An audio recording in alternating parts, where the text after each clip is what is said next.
김치찌개를 끓이는데 왜 노무현 대통령이 부엉바위에서 뛰어내렸지? 이 생각을 하다가 간을 잘못 봐서 짜게 됐어요. 김치찌개가.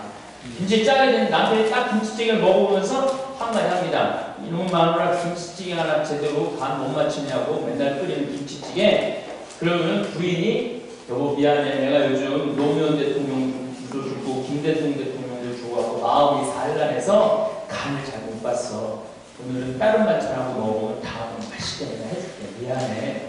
이렇게 말하는 마누라는 단 한 명도 없어요. 네가 나 외식 시켜도 왔어? 해주는 대로 먹지 뭐 이렇게 말이 많으냐. 맛있는 날도 있지, 싱거운 날도 있지. 그럼 남편이 그래, 아유 마누라가 요즘 마음이 산란해가지고 김치찌개 간을 못 맞춘다 보다. 내가 오늘 다른 반찬하고 먹을 테니까. 이렇게 말하는 남편도 하나도 없어요. 너는 시집 올 때 해갖고 온 게 뭐가 있는데, 네가 이제까지 이 시집 와서 한 게 뭐가 있는데 나한테 이런 소리 하느냐고. 점점 소리를 높여서 싸워요. 근데 처음에는 조금만 김치찌개로 시작했다가 나중에는 시댁 식구, 친정 식구, 뭐 시집 오기 전에 뭐 별게 해갖고 차라리 이렇게 살니 너 죽고 나 죽고. 그래갖고 아파트 15층에 느닷없이 8층에서 불이 나요. 소방관이 와서 불을 끄고 주위 사람들의 증언을 들어보면 뭐라 그래? 밤새 고함 소리가 오고 가고 난 뒤 불길이 치솟았다. 방화의 16%가 뭐 때문에 불이 난다 왜? 홧김에 지르는 불이래요. 방화의 16%. 우리가 화를 조절하지 못하면 이렇게 되는 거예요. 그 도라미노 아버지 학교에서 나오는 아버지라는 책자를 보면은 그 아버지가 피눈물을 쓰고 흘리고 쓴 글이 있어요. 고등학교 3학년 딸하고 자꾸 갈등을 하는 거예요. 아버지는 학교 선생님인데 애가 어딜 갔으면 좋겠어? 교대를 갔으면 좋겠는데 아이는 자꾸 무슨 연예계로 가고 싶어 하는 거예요. 그날도 아침에 싸워갖고 한 대 이제 아버지가 때리려고 하는 거예요. 근데 딸이 한마디 합니다. 아버지, 오늘 나 귀싸대기 때리면 나 죽어버릴 거야. 이 조그만 게 못하는 말이니까 귀싸대기 때리고 아빠 말 들으라고 그리고 출근을 했어요. 근데 아침 10시에 학교 경찰서에서 전화가 왔어요. 딸이 그 자리에 올라가고 아파트에서 뛰어서 자살한 거예요. 싫어요. 그 아버지가 내가 그때 조금만 나 화를 조절할 수 있었다면 내 아이를 죽음으로 몰지 않았을 텐데.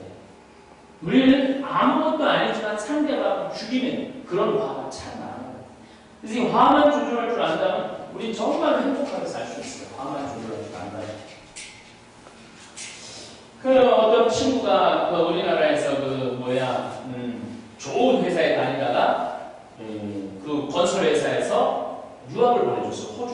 호주로 유학을 가보니까 호주가 너무너무 좋은 거죠. 그래서 회사 때려치고 유학도 때려치고 그냥 호주에서 그냥 그 건설회사에 취직을 해갖고 이민생활을 시작했죠. 이민생활이 우리가 겉보기에 좋지 실질적으로 좋습니까? 안 좋습니까? 춥고 배고프고 서럽고 그런 거예요. 이민생활. 날이 통하요. 아무리 우리나라에서 말 잘한다고 해도 영어 잘한다고 해도 원어민 회사에 들어가면 쉬운 게 아니거든요. 그날도 이제 밥도 장도 못 간 놈이니까 밥도 못 먹고 쫄쫄 이제 공부하고 이제 시드니에서 멜버른으로 출장을 가는데 너무 배가 고파서 과자를 한번 이제 사고 커피를 하나 꽂고 비행기를 기다리면서 과자를 이렇게 허기를 채우려고 과자를 먹으려고 하는데 옆에 백인 여자애가 앉아있더래. 너무 예쁘게 생겼더래요. 예쁘게 생겼구나. 근데 이 여자가 딱 자기하고 눈이 마주쳤는데 쌩긋 웃으면서 과자 하나 싹 자기 입으로 넣더래요. 자기한테 허락도 안 받고. 얼마나 당황스러워요, 이 남자가. 그래서 한마디 하려고 그랬는데 한마디 하긴 너무 이쁘게 생겼더래요. 그래서 이제 자기도 하나 딱 과자를 먹었대요. 근데 자기가 과자 하나 먹을 때마다 이 여자가 쌩긋 웃으면서 하나씩 먹는 거예요. 이 과자가 반으로 줄어드는 거예요. 이때부터는 이제 이 여자가 쌩긋 웃으면서 내 과자를 먹는 게 아니라 인연이 이제 내 과자를 뺏어 먹는 거예요. 이때부터는. 하나, 두 개 줄 수 있지만 반이 줄어드는 거예요. 그러고 보니 계속 쌩긋 웃으면서 먹는데 마지막 한 개가 남았는데 이 여자가 반을 쪼개더니 자기를 주고 나머지 싹 먹고 그래요. 그래서 이제 방송에서 빨리 티켓팅 하라고. 그래서 티켓팅을 하러 이 여자는 싹 간 거예요. 너무 화가 나잖아요. 내가 저 여자한테 사과를 받아내리라. 그래갖고 막 설계도면을 챙기는데 옆에 설계도면 밑에 뜯지 않는 과자가 있었던 거예요. 자기 과자 뜯지도 않고 지가 딴 여자 과자 먹으면서 인연이 내 과자 먹으면 인연이 내 과자 먹으면 그러는 거예요. 그래서 너무 미안해갖고 사과를 하러 가야 되겠다라고 쫓아갔대요. 미안하다. 사실은 나는 내가 제대로 알았는데 내가 저렇게 여기 있더라. 난 뜨지도 않고 내가 당신과 저 허락도 안 받고 먹어서 미안하다. 근데 그 여자가 하는 말 걱정하지 마라. 난 오늘처럼 즐겁게 과자를 먹은 적은 없다. 걱정하지 마라. 그리고 간 거예요. 그러니까 이 여자는 자기 과자를 뺏기면서도 즐기면서 그걸 먹은 거예요. 그걸 누리면서. 이놈은 지 과자도 아닌데 먹으면서 분위기를 내면서 먹은 거죠. 여러분이 어느 쪽이세요? 인생을 살아가면서 이렇게 내 걸 좀 나누면서 이렇게 뺏기는 것 하면서 그걸 즐기면서 사세요? 아니면 자기 것도 아니고 혼내고 싸우는 엄마가 그 총각하고 똑같은 거예요.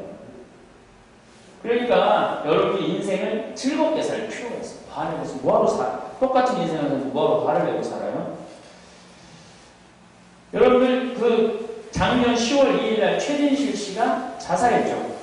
자살했어요. 왜 죽었죠? 우울증 때문에 그렇다고 했는데 아니에요. 열받아서 죽은 거예요. 왜 열받았느냐면 안재환이라는 후배가 자살을 했어요. 연탄가스를 먹고. 그랬더니 소문이 나기 시작해. 사채 때문에 죽었다. 아니 어떤 악덕 사채업자가 죽음까지 뭐라 붙이냐. 아, 그 사람이 바로 최진실이다. 소문이 나기 시작해. 근데 이 소문은 네티즌 중에 한 4명이 퍼뜨린 거예요. 4명이. 근데 최진실 생각해봐요. 뭐가 안 쉬워? 얼굴 이쁘지, 인기 많지, 통장에 돈이 50억인가 현찰로 있다고 그러지. 못 가진 게 어딨어요? 저는 작년에 내 인생의 마지막 스캔들이라는 드라마를 대장동도 본 적도 없고 겨울연가도 본 적이 없어요. 저는 바쁘니까. 근데 우연찮게 토요일날 텔레비를 보는데 내 인생의 마지막 스캔들을 하더라고요. 최진실 주연. 너무 재밌었어요. 그래서 제가 1회부터 마지막까지 유일하게 본 드라마가 내 인생의 마지막 스캔들이에요. 그래갖고 이제 그 2탄이 나온다고 기다리는데 떨어져 죽어버린 거예요. 최진실 씨는 이 4명을 생각했어야 될까요? 나를 포함한 3천만 명의 자기를 좋아하는 팬을 생각했어야 될까요? 그럼요. 어떻게 세상 모든 사람들한테 사랑받을 수 있어요? 여러분들 세상 모든 사람들한테 사랑받을 수 있어요? 여러분 다 여러분들 사랑해 줄 수 있을 것 같아요? 여러분들 주위에 있는 사람이? 그건 불가능해요. 내가 신학교 때 학장 신부님이 맨날 그러셨어요. 여러분들은 신부가 돼갖고 교우의 40%만 여러분을 저 문 좀 닫아주세요. 학장 신부 무슨 소리 하느냐? 내가 방학 때 신학생 때 방학 때 본당에 가보면은 난 조원동 주교자 성당에 있었는데 옛날에 지금은 정자동으로 바뀌었지만 애들이 무지하게 많았죠. 애들이 그냥 나만 가면 막 학사님하고 매달리고 막 지금 애들이 좀 그렇지만 옛날 애들 얼마나 순수해. 20년 전 애들은 학사님하고 매달리고 중고등학교 애들은 내가 이제 방학했다가 계약회로 이제 신학교 가면 마치 오빠 군대 보내는 것 같은 심정으로 막 울면서 편지한다고 그러고 그냥 편지 또 그냥 100통씩 막 하고 청년들은 그냥 미사 끝나고 나면 어떻게 하면 이 학사님하고 술 한잔 하다가 집에도 안 가고 빙글빙글 돌고 본당의 아줌마들은요 나만 보고 죽어 좋아서 아니 그런데 본당 신부가 돼가지고 40%밖에 지지를 못 받는다는 게 이해가 안 됐어요. 본당 신부 되면 100% 지지받을 것 같은 생각이 들더라고요. 근데 본당 신부 대부분이 40% 지지받는 건요 하늘의 별을 따기보다 힘든 일이에요. 별양동 교우는 몇 명이나 돼? 5,300명. 5,000명? 5,300. 5,300? 그러면 과천은 그래도 여러 가지로 뭐 이 학력도 전국에서 제일 높고 상당히 신앙을 가지고 지성인들이 가지고 있었으니까 괜찮잖아요. 그러면 5,300명이면 미사 참여 2,000명 나와요? 30% 나오면. 30%? 30% 나오면 한 1,500명 정도 나오겠네. 그러니까 40% 지지받는 거 어려워요. 40% 이상 미사 참여 나오는 분당을 난 못 봤어요. 그게 그렇게 어려운 거예요. 여러분들을 아는 사람들 중에 10명 중에 여러분들이 4명만 지지해줘도 여러분들은요 성공한 거예요. 성공한 거예요. 예수님은 나한테 10명 고쳐주고 몇 명 돌아왔어요? 1명 돌아왔어. 1명. 그게 쉬운 게 아니에요. 여러분들 다른 사람들한테 막 사랑을 베풀었어. 근데 그 많은 내가 사랑을 베풀고 막 특히 어떤 경우가 많아요. 내가 시집 와갖고 그냥 시동생 어버서 키우고 시집장가 보내고 막 시부모님 잘 모시고 다 했는데 내가 딱 광감날 나한테 해는 꼴을 보니까 이건 그냥 내가 한 거에 10분의 1도 안 돌아와. 열받아요. 근데 그럴 필요 하나 없어요. 내가 좋아서 내 맛에 해야지 돌아오길 바라면요. 그때부터 화가 나기 시작합니다. 그때부터. 내가 좋아서 해야지, 응? 돌아올 걸 생각. 아니, 신부님 그래도 그렇지. 이게 사람 예의가 아니지 않느냐고. 저도 이제까지 살아오면서 많은 은혜를 받고 살았어요. 근데 그 많은 사람들한테 다 감사하고 못 살아요. 그거는 그런 걸 바라는 사람이 뭐가 좀 모자라는 사람. 그런 걸 바라는 사람. 자, 예수님이 내가 92년도에 철산 성당에 발령을 받아갔어요. 92년도에. 교우가 14,000명이야. 예비자 교리반을 받았는데 100명이 딱 나오고 100명. 그래 1년에 1,000명씩 세례받았어. 1년에. 그때 막 교황님 왔다가 오고 난 다음에 다시 또 일어나고 1,000명씩. 기분이 너무 좋더라고. 100명이 딱 앉아있는데. 또 신학교에서 내가 또 강론도 잘한다고 그러고 막 내가 무슨 발표할 때마다 A+ 항상 내가 발표하면은 그래갖고 말도 잘하니까 이걸 늘려야 되겠다. 한 달을 해야 돼. 90명으로 줄어들었어. 늘어나도 시원찮은 방법에 2달이 지났는데 80명이 됐어. 3달이 지났는데 딱 50명이 반토막이 났어. 봉사자들이 저 신부가 실망하면 어떻게 하나 맥주하고 안주를 사갖고 들어왔어요. 신부님 실망하지 말아라. 원래 어중이 떠중이 다 떠나는 거다. 그리고 수인님만 더 줄어들었으니까 신부님 실망하지 마라. 신부님 우리도 괜찮다 이거죠. 그때 내가 뭐라고 했냐면 여러분들은 요한복음 6장도 읽어보지 않았느냐. 무슨 얘기냐. 요한복음 6장에 예수님 5,000명을 먹인 기적 얘기가 나와요. 자, 요한복음 4장에 보면 예수님이 활동 전면에 나서자마자 뭘 하시느냐면 죽어가는 고관의 아들을 살려요. 자, 김유리 신부가 여러분들 새로 발령받아 왔는데 가정 방문을 왔는데 우리 아들이 암으로 막 죽어가. 자꾸 신부님 우리 아들이 암으로 죽어가요. 어떻게 하면 좋아? 그래 내가 안수기도 한번 해볼게. 안수기도를 딱 했는데 나았어. 그러면 김유리 신부 인기가 어떨 것 같아? 하늘을 찔르죠. 과천성당 다 누구 보러 올까요? 김유리 신부 보러 올 거예요. 과천성당. 별양도 없고 아는 것도 없고. 근데 요한복음 5장에 보면 예수님이요 예루살렘 성전이 있고 여기에 베짜타 영웅이 있어요. 근데 베짜타 영웅에서 38년 동안 누워있던 사람, 이 사람 이렇게 세워요. 아들을 살리고 났는데 신부님 건너방에 우리 시어머니가 중풍으로 38년 동안 누워있습니다. 그래? 거기도 한번 들어가 보자. 안수기도 했는데 시어머니도 뻘떡 일어났네? 그러면 김일우 신부 인기는 하늘을 찌르는 게 아니라 하늘을 뚫고 지나가죠. 그 정도는. 그래서 사람들이 그냥 벌떼처럼 예수님한테 모여요. 갈릴레아 호수에 이스라엘에서 예루살렘에서 그런 기적을 하셨는데 갈릴레아까지 5,000명이 따라오는 거예요. 이 사람 먹을 게 없네? 빵 가서 물고기 있다 물고기 2마리 5,000명 배불리 먹는 거예요. 그러니까 이건 이제 게임 끝난 거예요. 억지로 왕으로 모시려고 해요. 성서에 그렇게 써있어. 억지로라도 왕으로 모시려고 해요. 그러다 피했다가 그날 저녁에 또 예수님이 다시 갈릴레아 호수에 나타나는데 어떻게 나타나느냐면 물 위를 쫙 걸으면서 나타나요. 그것도 장장 9km를 걸으면서 쫙 한가운데. 여러분들 내가 강의하러 들어올 때 걸어서 안 들어오고 공중부양으로 떠서 들어오거든요. 강의 뭐하러 해? 공중부양으로 떠서 들어왔다가 다시 나가면 그냥 됐죠. 강의는 뭐하러 해? 그것만 보러 와도 사람들 여기 꽉 찰 거예요. 이게 그냥 예수님한테 그냥 완전히 넘어진 거죠. 근데 다음날 예수님이 나타나고 이상한 말을 해요. 너희들이 정말로 나와 하나가 되고 싶냐? 나와 하나가 되고 싶다면 내 살을 먹어라. 내 피를 마셔라. 이렇게 말씀을 하셔요. 근데 여러분들 하도 미사 때마다 내 살을 먹어라. 내 피를 마셔라. 이걸 많이 들어가고 우리 안 이상하죠? 근데 세상 사람들은 살 먹고 피 먹는다 그러면 이거 이해를 못해요. 살 먹고 피 먹는 거 누가 주로 하는 거야? 식인종이나 드라큘라들이 목에다 이빨 딱 뽑고 쫙 피 빨아먹는 거죠. 그러니까 당시 사람들도 이 말을 알아듣기가 너무 거북하다 그래요. 거북하다. 그리고 이 말을 알아듣고 거북하고 떠나요. 다 떠나. 그리고 12이 딱 나와요. 어리비리한 어부 12이 눈을 꺾어 예수님을 쳐다보고 있는 거죠. 예수님도 기가 막히죠. 그 많은 사람 다 떠나고 12줄 딱 나옵니까? 그러니까 예수님이 이렇게 물어봐요. 너희도 나를 떠납니다. 이때 베드로가 영원한 생명을 주는 말씀을 가지고 있는데 우리가 어디를 떠납니까? 자, 여러분 기밀과 쫙 잘 나가다가 승질을 부리기 시작하네. 막. 그래갖고 도저히 못 받아들이겠어. 그럼에도 불구하고 나는 주일 미사 때 다 다 2,000명이 다 떠나고 났는데 12명 속에서는 남아있을 수 있다? 한번 손 들어보세요. 남아있을 수 있다. 손 넣어요. 지금 그런 마음으로 남아있는 거예요? 모자란 사람들이죠. 남들 다 와서 봐야지. 모자라든지 위대하든지 12명이 딱 남아있어요. 자, 5,000명 중에 12명 남긴 예수님이 나요? 100명 중에 50명 남긴 내가 나요? 누가 나요?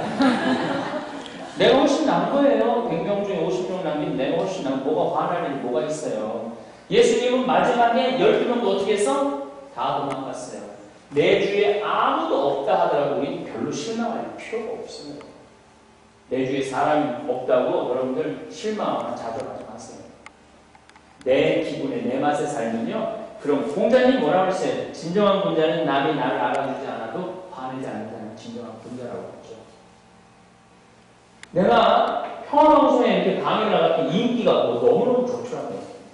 의외로 난 별로 나가지도 않았는데 개신교 신자들이 너무 많이 전화를 하는 개신교 신자.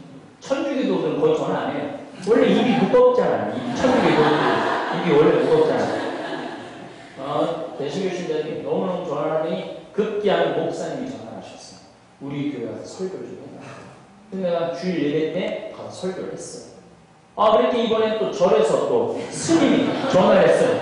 설법을 해달라고. 그래서 내가 또 천안 봉동사라는 절에 가서 설법을 했어요. 인기가 쫙 올라갔죠. 그런데 분당에서 할머니 하나 전화를 했어요. 황창의 신부를 바꾸라고. 이 황창의 신부를 바꾸려는 거랑 황창의 신부님을 바꾸려는 거랑 하늘과 땅 차이입니다. 황창의 신부님을 바꾸라는 거는 좋은 얘기 하려고 전화하는 거고 황창의 신부를 바꾸라는 건 따지려고 전화하는 거야.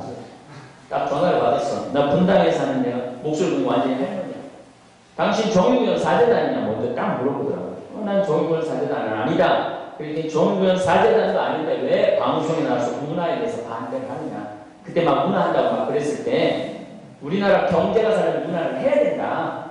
젊은 신부가 알지도 못하고 그리고 내가 주보에다가 작년에 또 문화에 대해서 딱 주보에다가 제가 글 쓴 거 기억나세요? 네. 1년 동안 환경에 대한 연재했잖아요. 또 문화에 대해서 3번에 걸쳐서 썼죠. 그랬더니 왜 주보에다 그 많은 사람이 있는 데다가 그런 글을 씁니다. 책임을 못 질 걸. 그리고 당신 앞에 행복문가가 하나 재미없었다고 전화를 다 끊는 겁니다. 내가 기분이 좋았겠어요? 나빴겠어요? 기분은 나빴지만은 그 할머니 때문에 목을 메고 자살할 정도는 아니에요. 왜냐하면 그 신부님 강의 좋다는 전화는 200통 오고 당신 강의 잘못됐다는 건 한 통인데 이 한 통 때문에 내가 목을 매야 되겠어요? 이거는 살아가면서 무시해도 돼요. 어떻게 다 나하고 똑같은 생각을 하고 살아갈 수 있어요? 나하고 틀린 생각을 하고 살아가는 사람 많거든요. 근데 그것 때문에 막 가슴이 아프고 막 괴롭고 막 그럴 필요 있어요? 없어요? 그럴 필요 없어요. 이런 거 무시하고 살아가야지 어떻게 다 완벽하게 살아갈 수가 있어요. 내 생각에 그 할머니가 아마 여주나 충주에 땅이 무지하게 많았던 할머니가 이렇게 생각해야지. 그렇지 않아요? 또 이제 내가 방송에 나가서 막 강의를 하는데 정말 부러운 인기가 막 또 할머니들 자식들한테 재산 물려주면 통장에 500만 원만 남기고 죽을 때는 꼴받아 죽어라. 이렇게 강의를 했습니다. 그랬더니 순천에서 침례교회 다니는 할아버지가 신부님 강의 너무 잘 들었다고 그런데 꼴받아 죽는 방법을 알려준다고 했는데 내가 깜빡하고 못 들었다고 그 방법을 알려달라고 그 전화 온 할아버지. 전주에서 할머니 하나가 자기 아들 인터넷 도박으로 지금 감옥에 들어갈 때 5년 구형을 받았고 매일 울었대. 근데 어느 날 갑자기 평화방송에 젊은 신부가 나와서 강의를 하는데 너무 노인들 마음을 이해를 잘한대요. 그래갖고 자기가 1시간 웃는데요. 그 방송 끝나면 아들 생각하고 울고 제 방송 나오고 웃고 누구 때문에 산다? 나 때문에 산다는 거야. 기분이 내가 쫙 업이 됐어요. 그때 이번에 또 부산에서 전화가 왔어. 황창의 신부를 바꾸라고. 이건 젊은 여자. 당신이 그런 강의하고 집안 평지 풍파를 일으키냐. 그런 쓸데없는 강의. 그런 강의는 가정을 분열시키는 거다. 그러니까 그런 강의 나오고 하지 말아라. 무슨 얘기냐? 시어머니인지 친정어머니인지 그랬겠지. 내가 방송에서 보니까 신부님이 재산 남겨주지 말고 다 나흘에 쓰다가 500만 원만 남기고 죽으라고 하더라. 니네들 재산 안 나눠주겠다. 그렇게 얘기를 한 거죠. 그러니까 대판 싸우고 나한테 전화한 거죠. 내가 이 자매 때문에 기분이 좋았겠어요? 나빴겠어요? 기분은 나빴지만 이 전화를 받았다고 내가 목을 낼 필요는 없다는 얘기예요. 어떻게 내 강의를 듣는 사람이 10,000명이라면 5,000명만 내 강의에 동의를 해도 어때요? 난 성공한 거예요. 누구보다나? 예수님보다나. 가끔 레조 단장들이 와서 한심한 단장들이 있어요. 신분이 우리나라는 10명이 오늘 2명밖에 안 나왔어요. 울면서 개음을 했어요. 우리 레조 해체해야 되겠어요. 한심한 단장이지. 10명 중에 2명 나왔으면 20% 지지받는 단장이에요. 10명 중에 2명 나온 단장이나 5,000명 중에 12명은 지금 예수님이나 누가 나요? 이 단장이 훨씬 나은 거예요. 그런데도 아직도 누구 마음을 이해를 못해? 예수 성심을 이해를 못한 거예요. 내가 안양 뭐 데리고 그때도 내가 한번 그 얘기 했는데 나는 인기가 좋은 줄 알았어요. 또 사람들이 다 내 이름을 아는 줄 알았어요. 하도 어디 가면 막 좋다고. 근데 내가 오금동 성당이라는 데 강의를 갔는데 며칠 전에도 거기 또 갔다 왔어요. 강의 그때 이제 베드로 얘기를 했어요. 뭐 인기가 정말로 좋더라고. 그때 막 방송에 나갈 때였으니까 쉬는 시간에 22년생 할머니가 나한테 온 거예요. 자기가 돌아가신 추경이 막 동갑이에요. 근데 나는 오늘 이렇게 유명하신 분이 강의를 듣고 가슴이 펑 뚫리고 이 유명하신 분이 정말 손 한 번 잡아보면 죽어도 여한이 없다는 거예요. 내 손을 잡고 죽어도 여한이 없다는 사람이 다 있구나. 그래서 할머니 감사합니다 그랬더니 이 할머니 흔드는 소리가 나는 오늘 차동혁 신부님 손을 잡아서 죽어도 여한이 없다는 그래서 내가 할머니한테 그랬어요. 할머니 나는 차동혁 신부가 아니라 황창현 신부다. 그랬더니 이 할머니 황창현이 귀에 듣지도 않아요. 그러고 이 할머니 또 다른 상담하고 싶은 사람이 있어 상담을 하고 있는데 저쪽에서 계속 부담스럽게 날 쳐다보고 웃는 거예요. 상담자들이 다 떠나오는 나한테 또 왔어. 난 유명한 신부 손 한번 더 잡자고. 난 오늘 이 차동혁 신부님 손 잡아서 죽어도 되는 내가 유명한 줄 알았더니 유명하지 않더라고요. 그렇다 손 치더라도 나는 화 안 난다. 왜? 모든 사람들한테 사랑받고 모든 사람들한테 인정받는다는 건요 불가능해요. 그래서 신부라도 똑같아요. 오히려 한 번 신부가 흠에 잡히면 다 돌아서 그때 그 고독을 이겨낼 줄 아는 사람이야말로 예수님을 따르는 사제가 될 수 있어요. 그래서 사제 그대는 고독한 자요 그런 책도 나오잖아요. 그럼 반대로 여러분들 모든 사람 사랑할 수 있어요? 사랑할 수 있어요? 본당에 있는 모든 공동체, 뭐 신부부터 수도자, 뭐 다 사랑할 수 있어요? 또 내가 만난 여기 구역장님, 관장님들이 많은 거예요? 대부분이? 지역장, 구역장님. 그러면 내 지역, 구역 식구들 다 사랑할 수 있어요? 다 사랑받는 것도 불가능하지만 다 사랑하는 것이 중요해요. 있긴 있어요. 내가 본당 신부할 때 있긴 있더라고. 어떤 사람들이 다 사랑하냐면 머리에 꼭 꽂은 거잖아. 이게 꼭 꽂은 거잖아. 다 사랑. 나는 성격이 동그래. 근데 성격이 네모난 사람도 있고 세모난 사람도 있고 별난 사람도 있어요. 그렇죠? 근데 꼭 성격이 삐죽한 놈이 있어. 어느 공동체든 말 한마디에 아프게 하는 사람이 있어요. 동그란 사람은 찌르죠. 마음 먹고 파마를 싹 했어. 그랬더니 삐죽한 놈이 와서 한마디 합니다. 파마를 왜 그렇게 했어? 얼굴이 떡탕 같잖아. 피가 떨어져요, 안 떨어져요? 피가 뚝뚝 떨어져요. 근데 난 또 그래. 그리고 나는 누구를 믿어? 십자가에 계신 예수님을 믿는단 말이야. 근데 예수님이 십자가에 못이 박고 피가 뚝뚝 떨어져. 내 가슴에 피가 뚝뚝 떨어져. 예수님 참았어요, 안 참았어요? 참았죠? 인내하셨어요, 안 인내하셨어요? 인내했죠? 용서했어요, 안 했어요? 용서했고, 사랑했어요, 안 했어요? 그러니까 나도 어떻게 해야 돼? 참고, 인내하고, 용서하고, 사랑해야 돼. 이게 쉬워요? 이 과정이 쉬워요? 이게 너무너무 힘든 거야. 우리 십자가만 바라보고서 그걸 견디는 거지. 우리 집에 암 환자들이 많이 와 있어요. 지금 많이 와 있어요. 근데 암 환자들 특징이 뭔지 아세요? 다 착해요. 다 이뻐요. 왜? 내가 예수님 믿고 착하고 이쁘니까 착하니까 이 사람한테 싫은 소리 해 못해. 나는 피가 뚝뚝 떨어져도 한번 웃고 어떻게 파마를 하다 보니까 그렇게 됐네. 그리고 이제 집에 가서 울고 난리가 나는 거죠. 자기 혼자 다 견디는 거야, 그거를. 그게 스트레스가 나고 다 암이 되는 거예요. 또 이쁜 사람들이 암에 많이 걸려요. 이쁜데 착한 척 하려고 하니까 승질을 낼 수 있나? 겨우 고해사하고 사보고 이제 마음을 다스렸어. 근데 가을 이제 이런 싹싹한 계절이 되는데 삐죽한 놈이 와서 겨우 마음 정리되는데 와서 한마디 또 합니다. 남편이 돈 못 벌어? 옷을 이렇게 후줄구리하게 입고 다니는 피가 똑똑 떨어져. 이 동그란 놈, 이 삐죽한 놈 만나야 돼, 만나지 말아야 돼? 만나면 안 돼요. 동그란 사람은 동그란 사람을 만나지 네모난 사람을 만나야 돼요. 삐죽한 놈 누구 소개시켜줘? 별난 놈 소개시켜줘. 흘려도 안 들어가는 별난 놈 소개시켜줘. 응? 하마를 해서 이렇게 떡판 같은 애? 떡판, 우리 남편이 내가 달덩어리 같아하고 그래갖고 나하고 결혼했다. 네가 나 데리고 살 거냐? 데리고 살 것다니까 내가 떡판이든 뭐든 네가 무슨 상관이냐? 이렇게 얘기할 수 있는 사람만 우리 뾰족함으로 만나야 돼요. 우리 어떻게 다 사랑해? 근데 우리 성당에 나가면 뭐 하라고 그래? 다 사랑하라고 그래. 이놈께 그게 우리 이게 늪이야, 늪. 다 사랑하는 늪이야. 그러니까 개신교는 그냥 감사, 찬양, 기쁨, 영광, 아멘, 할렐루야야. 그렇죠? 네. 기뻐.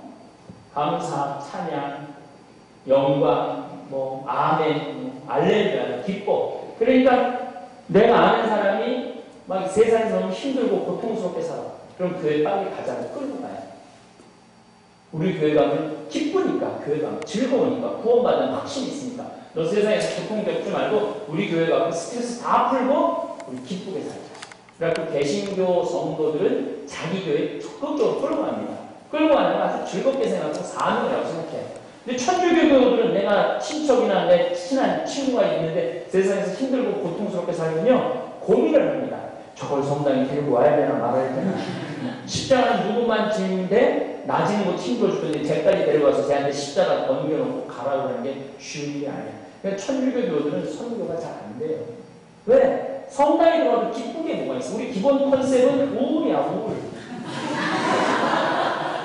우리는 봄 판공, 가을 판공, 양심 성찰, 십자가에게 이런 거란 말이에요. 그 우울하단 말이에요, 우울하단 말이에요. 이 대림절이 이제 다가오죠? 대림절 때 절대 부르면 안 되는 노래가 하나 있어요. 구세주 빨리 오사라. 이 노래 어떻게 부르냐면 우리 교우들이 구세주 빨리 오사 어둠을 없이 하며 동정 마리아에서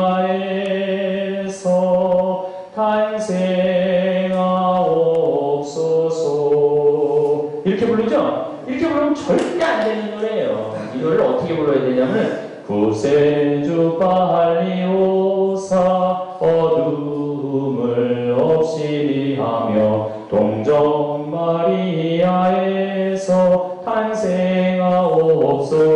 급하게 빨리 오라고. 근데 우리 교우들은 어떻게 부르느냐면 원조들이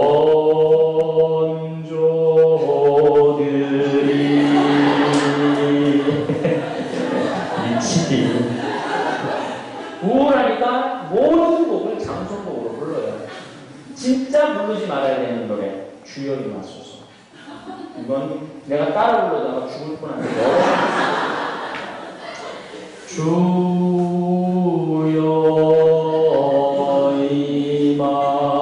임하소서 내 마음에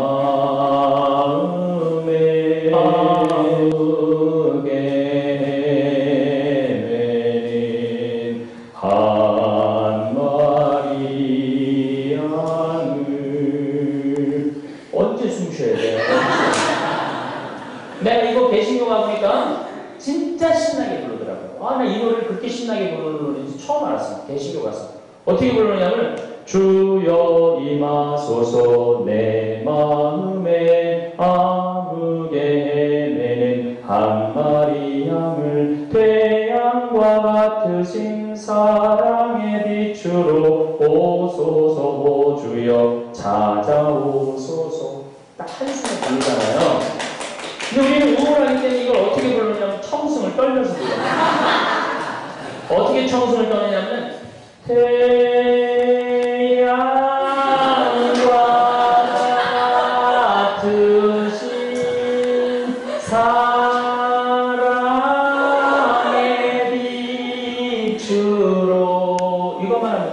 울어. 아이고, 기쁨이 하나도 없는 거죠, 기쁨이. 신앙생활 하면서 기뻐야 되는 우리 십자가에 계신 예수님 생각하고 참고 인내해야 되니까. 우리 우울하고. 그냥 신앙이 힘든 거예요.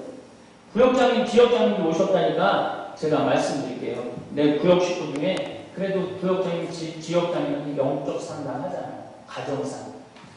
구역장님, 지역장님, 나는 우리 남편이 맨날 술 먹고 나 두들겨 패고 도저히 초등학교 6학년, 중학교 2학년 애를 가지고 있는데 이제까지 15년, 20년을 참고 살았는데 이제 못 참고 살았다. 나 이제 이혼하고 싶다. 어떻게 하면 좋으냐. 그런데 구역장님이 했다는 소리가 십자가에 계신 예수님 생각을 십자가에 계신 예수님 생각하고 뭐 해라? 참고 살아라. 우리 천주교도의 특징 아니냐. 참고 인내하는 거. 이거 굉장히 나쁜 거예요. 그 예수님 정말로 참고 살았냐? 예수님 정말 우울하게 살았느냐? 아니에요. 예수님 굉장히 기쁘게 살으셨어요. 예수님 이 시간 없어갖고 이 얘기를 내가 빼먹으려고 하는데 님 쓰신 전생애가 마냥 슬펐기에 님 쓰신 가시관을 나도 쓰고 살으라. 1인날 님이 날 보시고 인달만 따서서 1인날 님이 보시고 님이 날 보시고 날 닮았다 하소서. 이 시 아시죠? 나는 그 시를 보고 너무 중학교 때 감동받아갖고 님의 전생애가 마냥 슬펐는 줄 알았어요. 그래서 님 쓰신 가시관을 나도 평생 쓰고 살라고 했어요. 그래서 신학교 들어간 거예요.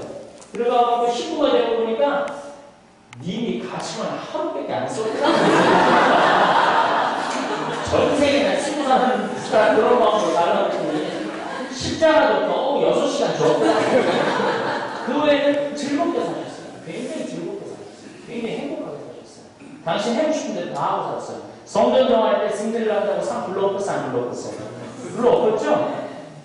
예수님 뭘 참아? 다 해고 싶은 대로 다 했구만.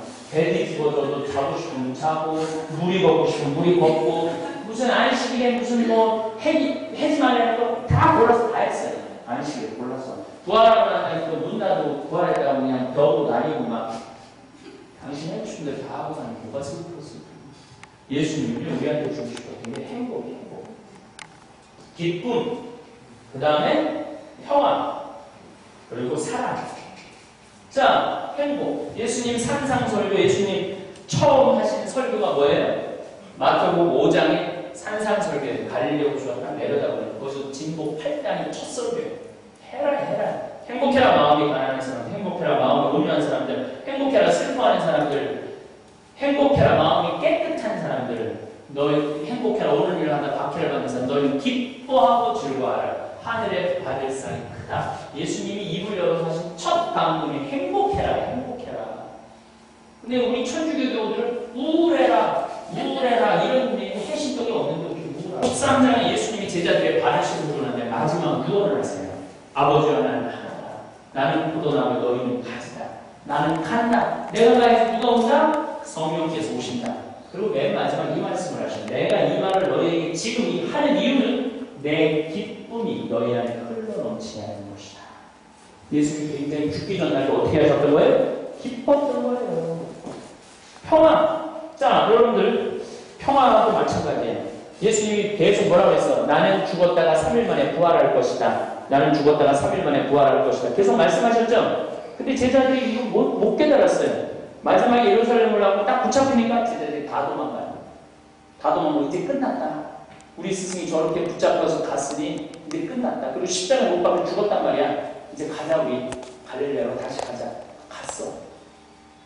근데 덜커덕 3일 만에 살아나네. 그렇게 빨리 살아날 줄은 몰랐지. 3일 만에 덜커덕 살아날 줄 몰랐지.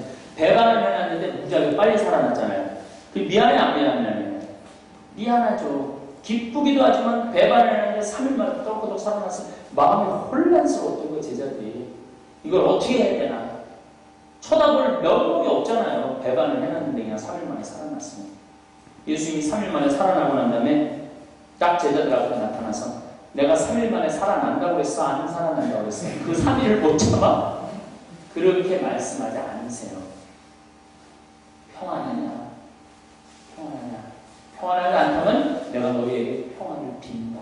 예수님은 아무리 내가 잘못했어도 뭘 주고 싶어? 평화를 주고 싶었던 분이에요. 행복 주고 기쁨 주고 평화 주고 싶었던 분이에요. 사랑, 이 사랑은 진짜 100시간을 얘기해도 다 얘기하지 못해요. 극명한 예를 하나 들어드릴게요. 최후의 만찬 때 지제들하고 마지막 식사를 해요. 근데 사도 요한이 예수님하고 밥을 어떻게 먹냐? 가슴에 기대고 밥을 먹어요. 음식을 먹어요. 자, 여러분들 김일우 신부님하고 회식을 나갔어. 회식을 나갔는데 너무 신부님이 격이 없어서 너무 좋아하고 가슴에 기대고 그냥 먹으면서 잔을 먹을 수 있어요, 없어요? 거의 불가능하죠, 김일우한테는. 더욱이 김일우한테는 불가능하죠. 그러니까 예수님이 우리를 사랑하는 건요, 상상할 수가 없는 거예요. 엄청난 사랑을 받고 계셨어요. 아니, 예수님이 그렇게 행복, 기쁨, 평화, 사랑, 구원, 굿뉴스, 그렇잖아요. 굿뉴스를 주고 갔는데, 2000년 지나고 와서, 천주교에 와서 보니까 해는 꼬리, 태양과 이러고 있으면은 예수님이, 내가 가르쳐 준 건 이건 아닌데, 분명히 그렇게 말씀하실 거예요. 내가 가르쳐 준 건 굿뉴스인데, 내가 전하는 건 구원인데, 왜 이럴까? 우리 천주교들이 신앙생활 기쁘게 못해. 이제 기쁘게 하세요. 그러니까 우리가 감사, 찬양을 못하다 보니까 못 받은 것만, 하늘을 쳐다봐야지 하나님한테 찬양, 감사드릴 거 아니에요. 우리 땅만 쳐다보고 있고, 비사코 뒤집어쓰고 땅만 쳐다보고 있으니까, 어떻게? 우리는 땅을 쳐다보니까 못 받은 것만 생각을 하고 자꾸 간구기도 해요. 간구기도. 뭘 그렇게 달라고 그래요? 여러분들, 이제 기도할 때 달라고 기도하지 마세요. 근데 우리 천주교 기도는 몸에 뱄어. 아주 칭얼거리는 게 몸에 뱄어. 여러분들, 초등학교 1학년 엄마 1,000원만 그러면 주고 싶어요, 안 주고 싶어요? 이쁘니까 주잖아요. 근데 30살 먹은 놈이 눈만 뜨면 엄마 1,000원만 그러면 주고 싶어 하는데 빼고 싶어. 우리 천주교가 딱 그 꼴이에요. 며칠 전에 울산에서 개신교, 영락교회 다니는 개신교 성도가 날 보러 왔어요. 그러니까 천주교도들 나부터 잘 보러 안 와. 원래 우리는 우치익하고 입이 무겁잖아. 와갖고 자기는 1년에 3,600만 원 11조 한대. 우리 천주교 교우 중에 그런 교우들이 있어요. 그냥 하느님한테 바치는 건 1,000원 그냥 쥐꼴만큼 내면서 뭘 그렇게 달라고 그래. 여러분 눈두개 콧구멍 두개 입 있으면 다 받은 거 아니에요? 눈두개 콧구멍 두개 입 있으면 다 받은 거예요. 그렇지 않아요? 여러분들 내가 쓰러져갖고 앰뷸런스에 실려가잖아요. 앰뷸런스에 실려가면요 산소 호흡기 되잖아요. 1시간에 얼마 내야 되냐면 36만 원 내야 돼. 36만 원. 근데 여러분 지금 공짜로 마시나 안 마셔요? 공짜로 마시죠? 하루에 1시간만 마시고 말 거야? 10시간 마시면 360만 원. 20시간 마시면 720만 원. 24시간 마시면 860만 원. 아니 하루에 하느님이 860만 원씩 따박따박 주는데 뭐를 달라고 그래. 눈두개 콧구멍 두개 입 있으면 다 받는 거죠. 그렇지 않아요? 근데 간구기도 하지 마세요. 감사기도 드리세요. 오늘 하루에 860만 원 주셔서 감사합니다. 여러분들 혹시 빚있는 분들 걱정하지 마세요. 갚다 못 갚으면 죽으면 되지 뭐. 빚을 갚지 말라는 얘기가 아니에요. 빚을 갚지 말라는 얘기가 아니라 갚긴 갚아요. 근데 그 빚에 눌려갖고 오늘의 기쁨을 빼앗기지 말아요. 오늘이 얼마나 소중한 날인데. 여러분들이 그 걱정한다고 빚 갚아줘요? 절대 안 갚아줘요. 그걸 미리 걱정할 필요가 뭐 있어. 그러니까 우리가 걱정도 많이 하고 하나님을 믿는다면서 온전히 맡겨야 되는데 맡기지도 못하고. 내가 성경 기도에 가면 그렇게 안수기도 해요. 신부님 골이 아파요. 신부님 무릎이 아파요. 신부님 허리가 아파요. 난 착하니까 다 해줘. 안수기도를 다 해줘요. 신부님, 할머니들이 신부님 골이 아파요. 좀 안수 좀 해주세요. 그러면 내가 머리에 손을 얹고 뭐라고 기도를 하느냐면 하느님 골이 아프답니다. 어떻게 좀 해주세요. 그런데 작년까지 내가 했는데 작년부터 안 해요. 작년 6월달부터. 내가 서울 흑석동 성당에 강의가 깨달은 데 있어요. 그날도 그냥 밤 10시 강의, 늦은 강의야. 성경 기도에 성체 설거지를 막 하는데 이제 빨리 집에 가야지. 평창까지 올려면 얼마나 멀어요. 근데 다시 줄을 서서 나오는 거예요. 교우들이. 한수기를 받는 거예요. 한 200, 300명. 아유, 미안하더라고. 오웅진 신부님이나 김웅열 신부님 이렇게 안수하면 손에서 뭐가 나오는 모양이야. 딱 손을 좀 막 쓰러지잖아요. 쫙 쓰러지고 나는 근데 17년 동안 했는데 단 한 명도 쓰러진 적이 없어. 한 명도 쓰러진 적이 없고 나 때는 사람도 한 명도 못 받고 아니 나는 내 손에서 뭐가 안 나오는데 200년 그 늦은 밤에 그 피곤한데 나오는데 미안하더라고. 뭐가 나와야지 불러줄 때 기분이 좋을 거 아니야. 아니 교우들도 나오지도 않는데 머리 뒤미는 교우들도 불쌍하고 나오지도 않는데 눌러주면 나도 한심하고 그래서 작년 6월달부터 안수기도 안 해줘요. 뭐 나와야지 눌러줄 거 아니야. 나와야지. 뭘 이렇게 달라고 그래. 이미 다 받았구나. 우리는 이미 다 받은 거예요. 지금 이렇게 여기까지 오실 수 있는 분들은요 사지 건강하고 다 온 거예요. 아, 신부님, 나는 여기저기 아파요. 50년, 60년 썼으면 아픈데, 당연히. 어떻게 안 아프고 살아갈 수 있어요? 여기저기 망가지는 건 당연한 거지. 데리고 살 생각을 해야지. 그걸 그냥 때마다 철마다 그냥 성당에 와서 십자가에 대고 그냥 해달라고. 그것도 하느님 부담스럽게 54일씩 막 매달려가지고 해달라고. 이제 여러분들 감사기도 드리고 찬양기도 드리는 게 우리의 일이에요. 주님께서 여러분과 함께 마음을 더 높이 다시 한번 수녀님들도 이걸 딱딱 못 맞추더라고요. 주님께서 여러분과 함께 마음을 더 높이 주님 마음을 더 높이 주님께 올립니다. 우리 주 하나님께 감사합시다. 맨날 마땅하고 옳은 일하고 말만 하고 진짜 마땅하고 옳은 일로 감사해요? 안 하죠? 우리가요 감사가요 몸에 배야 돼요. 아침부터 밤중까지 감사가 몸에 배야 돼요.